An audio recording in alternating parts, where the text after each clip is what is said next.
Okay, so here is my digital componentry for my stereo system. I'm using presently a Schiit Gunyer multi-bit DAC. I've listened to and owned a number of DACs over the years since first getting some of those little plug-and-play style DACs that would plug into your computer. And I found in general that I prefer the sound of an R2R, a ladder, or a multi-bit DAC to Delta Sigma DACs. This is not to say anything bad about Delta Sigma DACs in general. There are so many fine ones out there. I'm particularly fond, personally, of the Bricasti M1 DAC, which is a very fine unit, but I've just found for my own personal taste, kind of having been a long-time LP analog guy, that I prefer the sound of a multi-bit or a ladder DAC. This particular DAC I'm going to pan over in a few minutes after showing the turntable by a network bridge, and that network bridge is connected via fiber optic cable to a music server 40 feet away in another room that runs a Roon core to serve up digital content. But for now, I'm going to actually move the camera over and show my turntable setup here. So this is my Michel Gyro SE. The Michel is a British design. It's very comparable to the Lynn Sondek style of turntable. But in contrast to the Lynn Sondek, which uses springs, and the springs are compressed to isolate the table from floorborne resonances, the Michel uses an inverted spring. So basically the table hangs from a set of springs that you can adjust the preload in these effectively shock towers that you see around the perimeter of the turntable frame.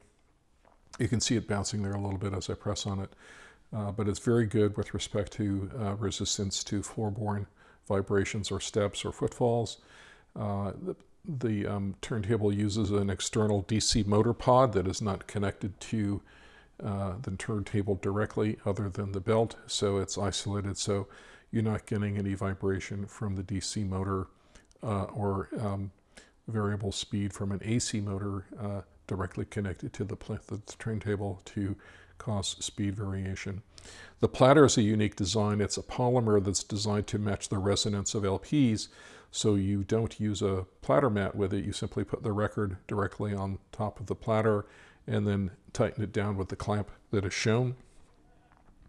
And the material of the platter is unique in the sense that while it is a composite of some sort of polymer, it has kind of a metallic feel to it as well. So it's a pretty unique material. I find that it works really well. And then below the platter there you can see some plated brass weights that add extra mass to provide some speed stability to the platter. I'm now going to kind of zoom in on the tone arm. The tone arm is an SME5 tone arm. SME, for those of you that are interested in turntables and tone arms, has been around. I'm sure some of you know SME well. SME has been around for a long time, since the 50s. They were one of the first companies to make purpose-built tone arms, aftermarket tone arms. And the reason I chose this SME5 was that it was designed, the turntable itself by John Michel was designed using the SME5 as its reference. So this particular tone arm matches with this particular table very, very well. And then I'm using a Koetsu Urushi Vermilion rose-bodied cartridge, which you can see here in red. See if I can get the camera to focus in on it a bit there. So this is a handmade moving coil cartridge. It's a low output. It only puts out 0.2 millivolts. So it requires a step-up transformer. And I use a Bob's Devices step-up transformer, which you can't see because it's behind the maple board for the turntable, between it and the phono stage to provide some extra gain.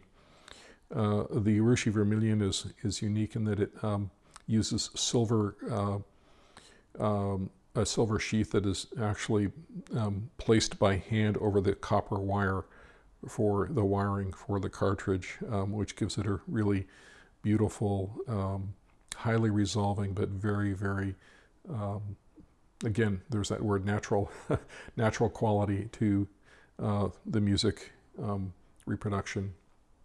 And then it's painted in this beautiful red Urushi lacquer over the rosewood body. So it's really an exceptional cartridge. I've enjoyed it for a number of years now, and it's great for the type of musical content that I listen to, which is primarily classical and some jazz, as well as some pop, but mostly jazz and classical with respect to analog. So that's the turntable. I'm now going to move the camera over and show the streaming setup with the network bridge.